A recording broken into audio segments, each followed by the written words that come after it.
In today's video, I'm going to teach you how to delete a recurring invoice template.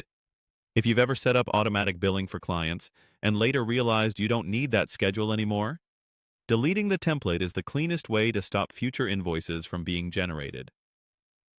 I'll walk you through the process step by step, and along the way, I'll point out what to look for so you're confident you're removing the right template. Start by navigating to your main billing area and click Invoices. This is where all your billing activity is organized, and it keeps everything easy to find. From there, look for the section labeled Recurring Templates. Clicking Recurring Templates will take you to the list of schedules that automatically create invoices on your behalf. Next, open your recurring template. Choose the specific template you want to remove, and take a moment to review its details. Confirm the client, the invoice frequency, the next scheduled date, and any associated products or services. This quick double-check helps you avoid deleting a schedule you still need, especially if you manage multiple recurring arrangements with similar names. Once you're inside the template, locate the More Actions menu. It's often found near the top right of the template page and might appear as a button or an icon with 3 dots. Clicking More Actions will reveal additional options specific to this template.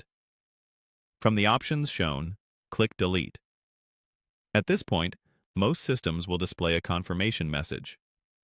This extra step is designed to prevent accidental removal because deleting a recurring template is permanent for that schedule. It won't erase any invoices that were already created in the past, but it will stop all future invoices that would have been generated by this template. Finally, confirm deletion. Read the confirmation text carefully, and if you're absolutely sure you no longer want this template to run, approve the deletion.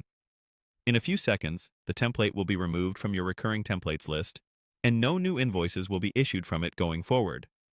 To recap, you clicked Invoices, selected Recurring Templates, opened the template you want to remove, chose More Actions, clicked Delete, and confirmed. That's all it takes. If you ever change your mind, you can always create a new recurring template later with the same settings. Thanks for watching, and I hope this helped you keep your billing organized and accurate.